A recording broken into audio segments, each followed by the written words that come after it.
This season we try to expand the platform to share with more people outside of our fellows, because we realized, even in the reporting that our fellows were doing, we realized that there is a need outside of the newsroom, outside of what we may be able to fund our fellows doing, outside of what the newsrooms may be able to get funds to and resources and align resources to cover. Um, Opening the podcast platform to some experts, to people in the space that are doing important work, that want to kind of put light on the work that they're doing, to give it more traction. We realized that that could really be helpful, and we decided to open the podcast space in that way. And now we're at the 20th episode of season 2, which makes it double the size in many ways of the first season.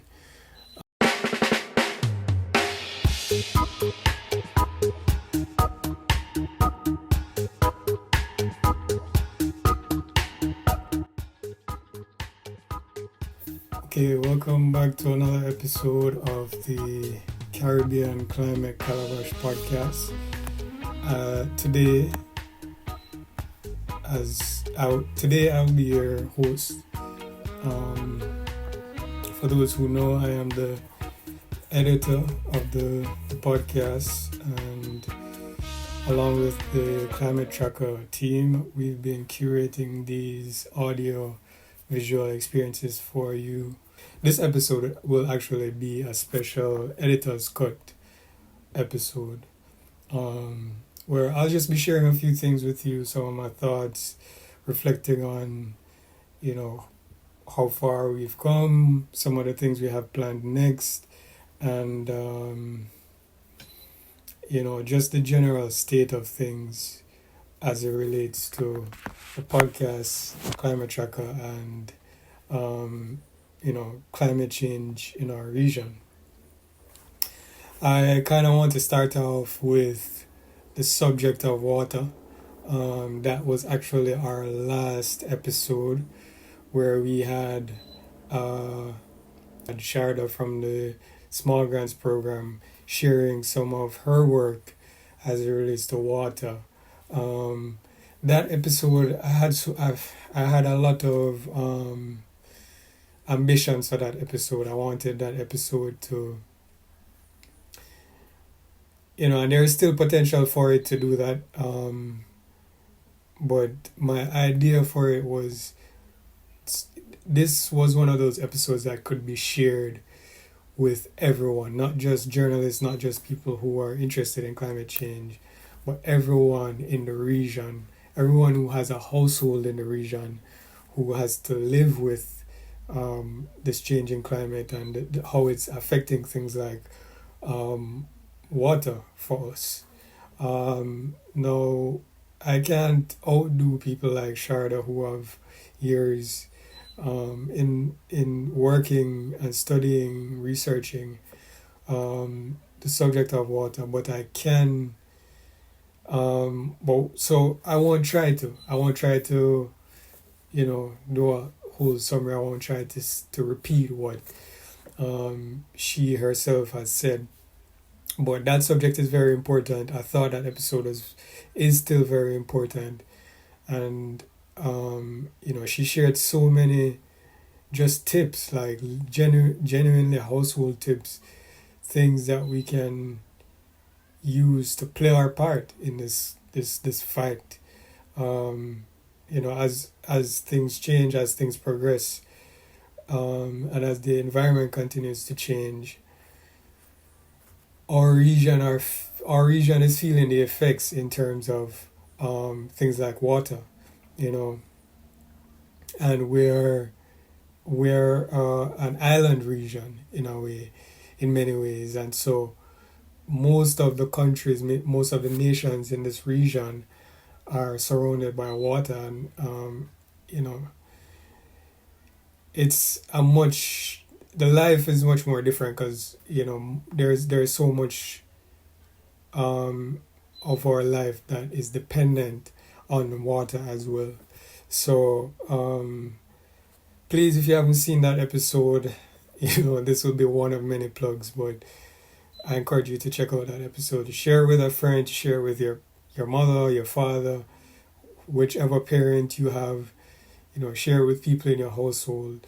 These are things that we need to start to consider doing, to conserve, and to also just to change our mentality in terms of water sustainability and how we think about that in the future. So that was a very powerful episode, and so go see that episode if you can. But the subject of water is still very important. We hope to continue that conversation, even in the upcoming episodes, the ones that are scheduled after this. We have some very special guests from the University of the West Indies. That's all I'll share for now, but these special guests will be sharing. One of them is a hydrogeologist, the other is a chemist with special research and study in the area of water. So, and they both work closely together on a lot of different water projects. So they'll be sharing and continuing that conversation about water. So I'm looking forward to that. But just to kind of contextualize this conversation about water in a very different way, what if we fast forwarded to the world that is being predicted by climate scientists now? A world underwater in many ways. And if we don't, try to build resilience and change a lot of the things that we're doing that are causing changes to the environment, we might have a planet underwater, and no story better encapsulates this than the story, or it's a series of novels that started out as short stories.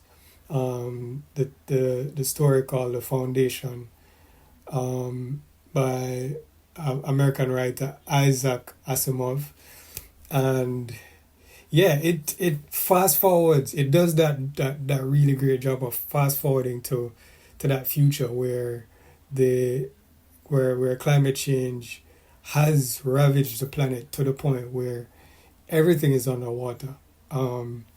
And it is a space-faring human civilization. So this water planet on which the story begins is not the only planet, but these stories, these fiction stories help us to really imagine where we might be, and even in these stories, these people find a way to live. In under these circumstances, they find a way to live with the water in a way, and they become a water people. They develop even mythology around it in a way. So I think that, as much as the climate is changing and these things are happening, really it is our attitudes towards where we are that's going to determine our survival. And it's not too early and it's not too late to start to think about resilience, to even the things that we're facing now, like these massive floods and then these droughts.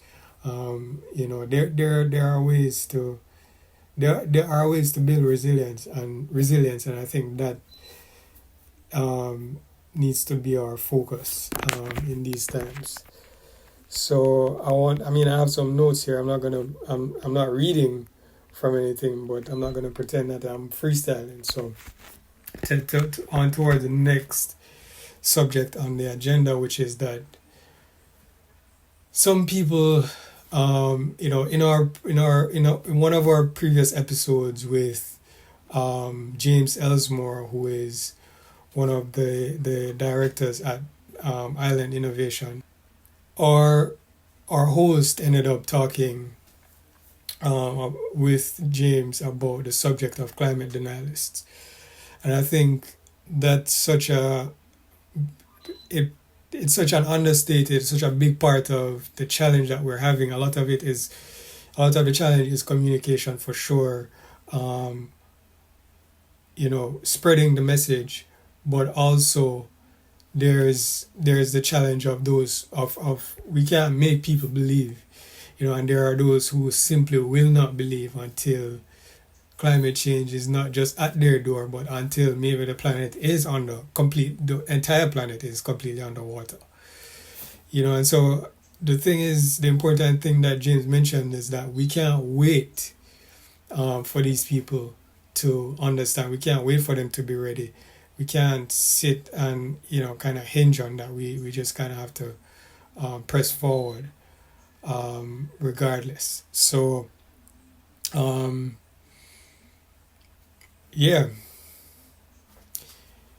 the next subject on the agenda. So yeah, please check out that episode with James Elsmore.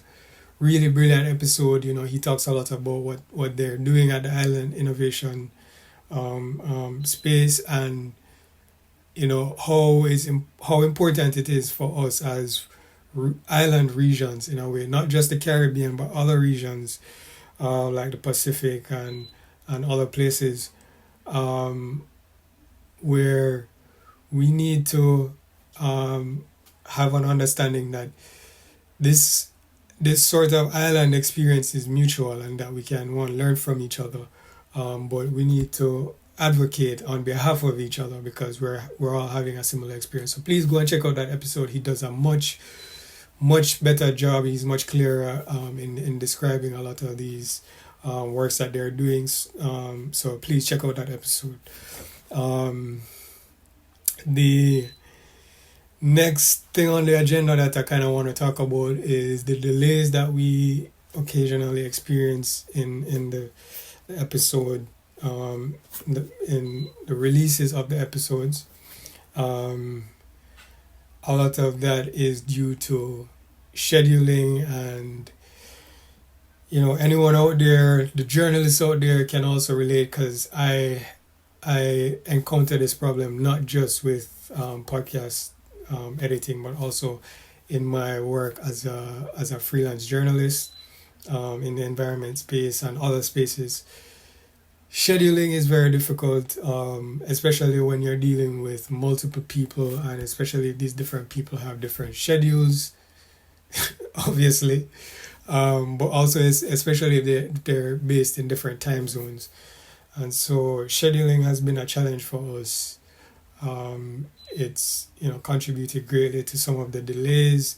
In fact, the episode that was meant for this week, that's been postponed to next week. A delay is kind of responsible for that, and there's no one. A lot of the times, there's not necessarily anyone to blame, because these people are busy, and in particular, the folks who I'll be speaking to from UA. It's a busy time now. It's the end of the semester. Anyone, again, and journalists out there listening can relate. It's very difficult scheduling, and in particular, there are times when things ramp up for certain businesses, and it's harder to get to them. Whenever you do see these episodes published on time and that kind of thing, it is due to the fact that we might be lucky enough to catch a person during a time where their schedule is a little bit more free. So scheduling is a challenge. It contributes to delays, and even in some stories that I'm working on now, particularly one story I'm working on for The Guardian in the UK, I am having challenges, and maybe this is something that other journalists can share their experience in the comments. and maybe we can find a solution to this. But there are so many times where I will reach out to um, institutions, even government agencies, people who they do what they do for a living. They are experts in their field because even if they're not scientists in particular, they are staff and they've worked in this job for a particular period of time. But what often happens is that when you reach out to them to be a source, to speak in whatever capacity, in an interview, whatever, um, they may be so hesitant that they delay the process and delay the process in ways that they might not even need to. But we face these delays as journalists, and these delays make the process more difficult, I think, than it has to be sometimes. And again, this isn't necessarily to blame. No one is necessarily to blame. But these are challenges that we face, and maybe there are ways that we can sensitize these agencies. Maybe there are things that we can do to kind of help them to understand the news cycle, because we do have a cycle. The podcast also has a release cycle. Newsrooms have a cycle where we don't necessarily want to rush you. We don't necessarily want to rush the sources. We don't want to rush them. But again, these stories are timely, and we do have a schedule, sometimes a weekly schedule. The newsroom has a schedule. And there is a point after which these stories can become dead in the water because of these delays.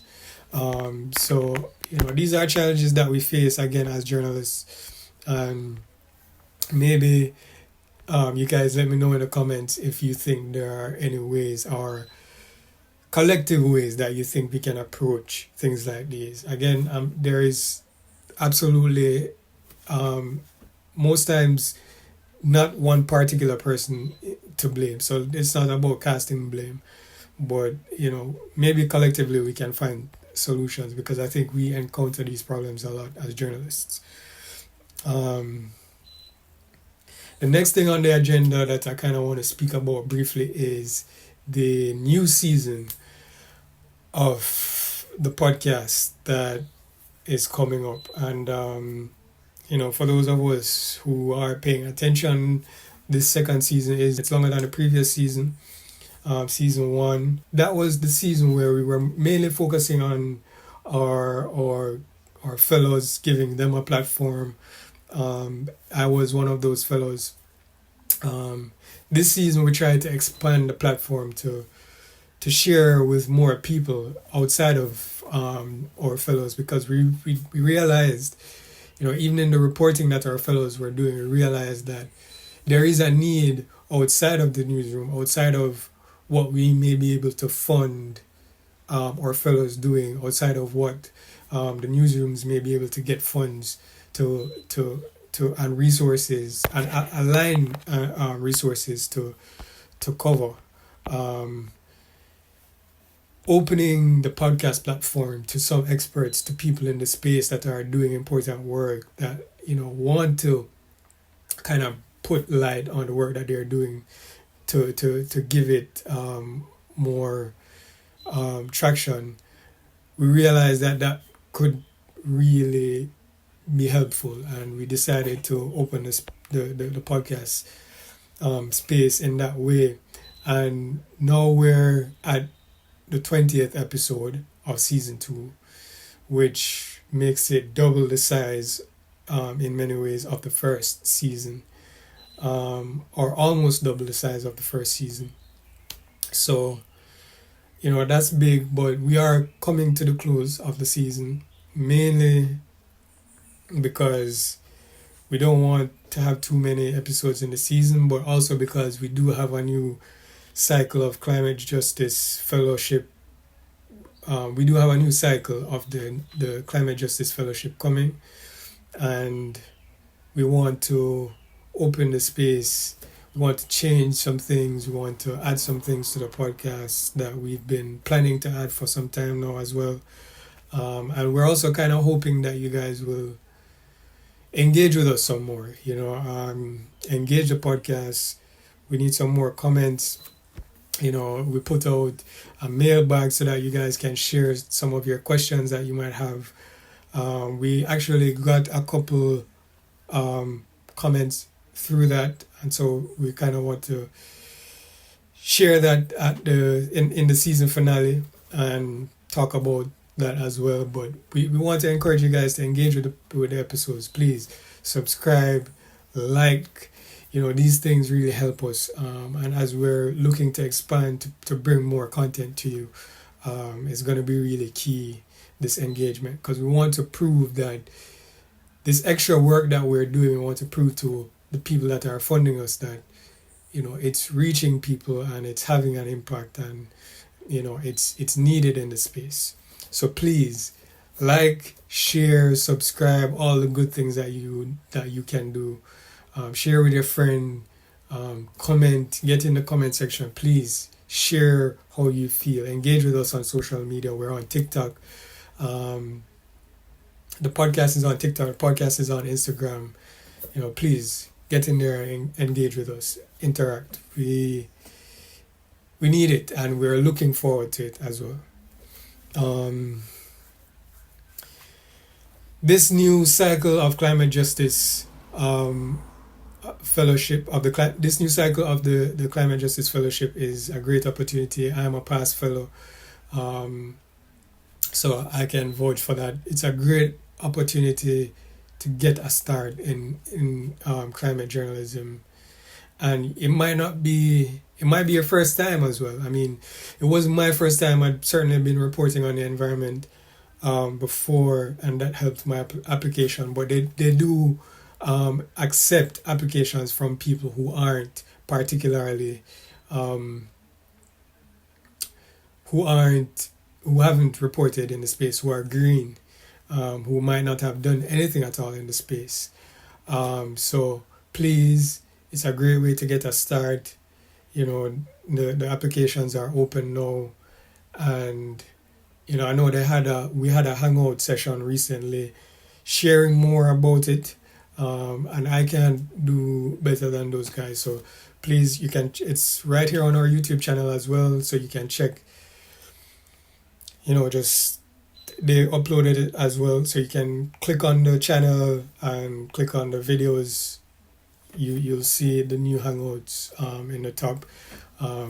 Just to give you some more details, you even get some more detailed. You'll get some more detailed testimonials from past fellows as well. So please check that out. It's a great way to get a start in the space. You don't have to be experienced. You can be new.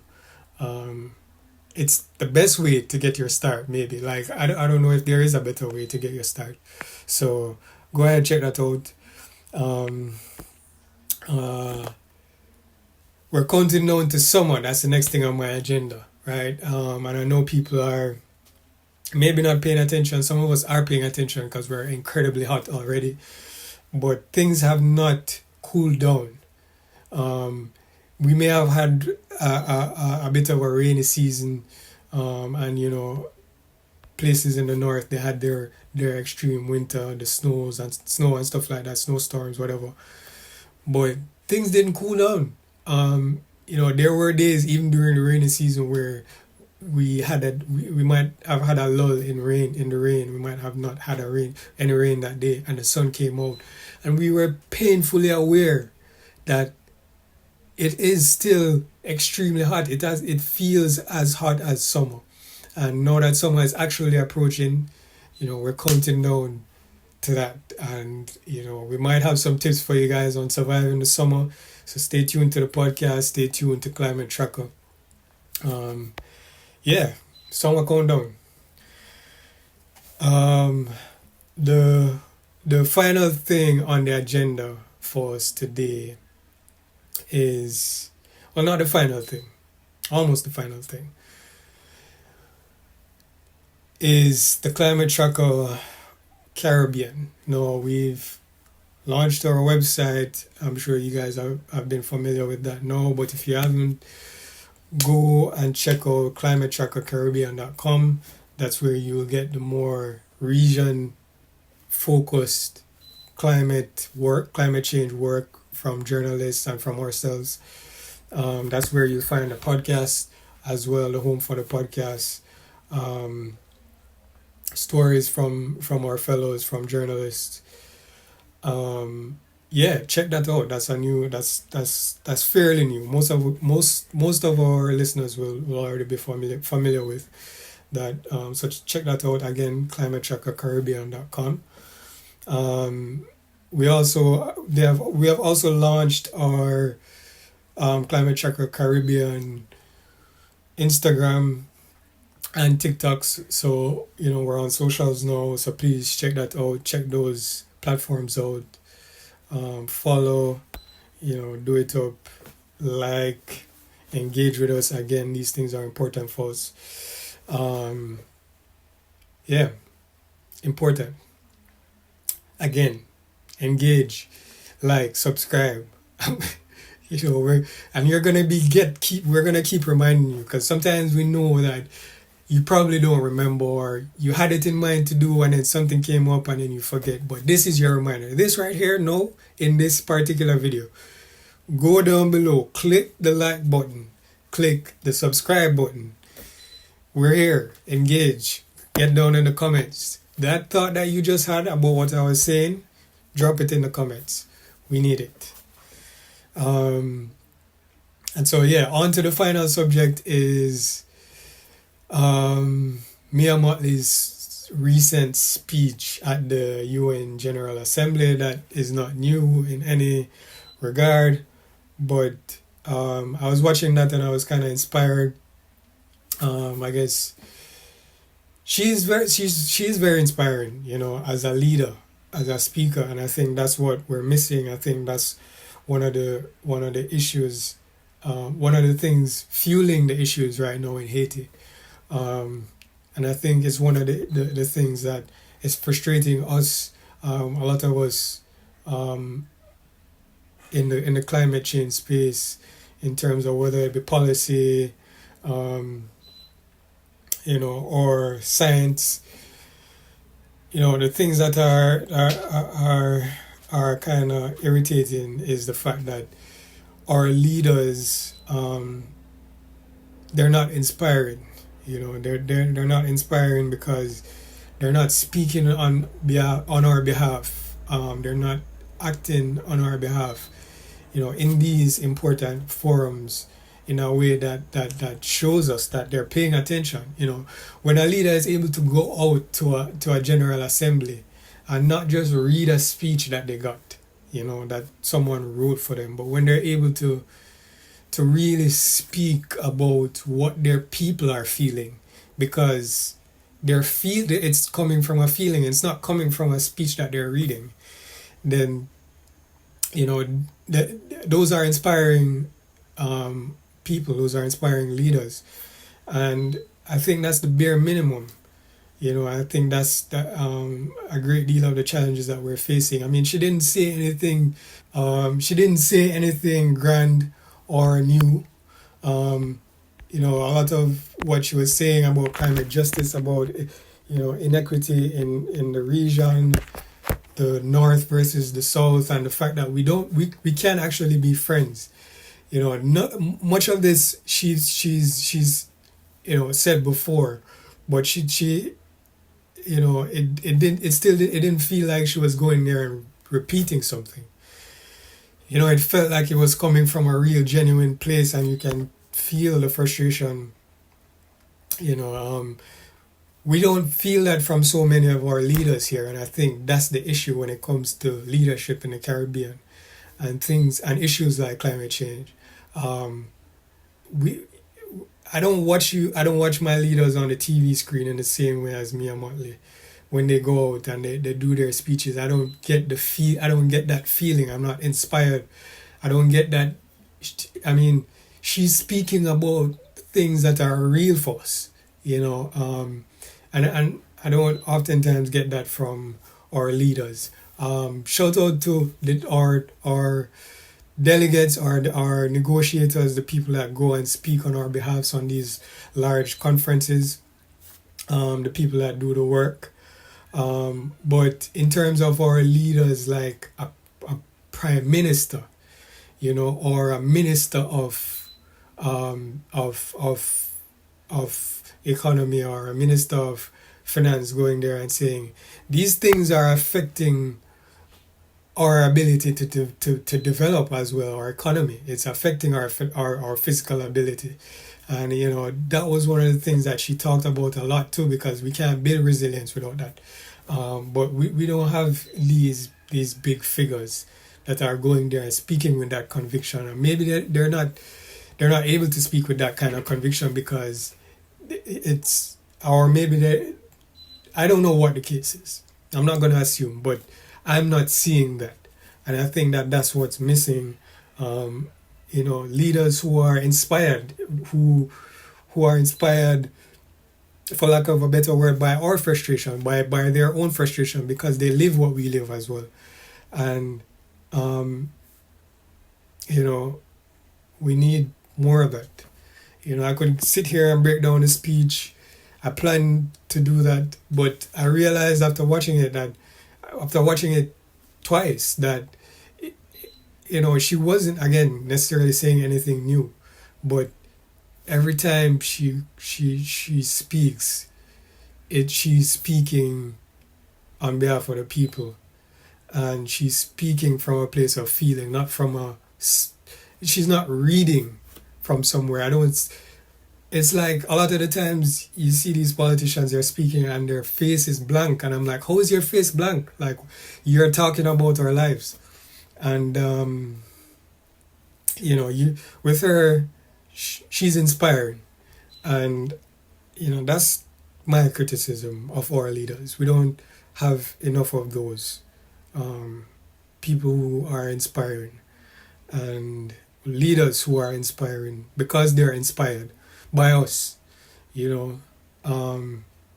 regular people, not just people in politics, not just people in high society who are able to buy their way out of some of these symptoms of climate change, like people who might not be able to afford air conditioning come this summer when it gets ridiculously hot, people who might not even have a home, the homeless, people who have other vulnerabilities, who are more vulnerable. Very few of our leaders are speaking for us from these places, and I think that's what makes her an amazing leader, and an example, something that we need more of. But yeah, in the meantime, stay safe. We have some interesting programming coming for you guys in the coming week, in the weeks and months to come. So please tune in again, engage with us, likes, comment, subscribe.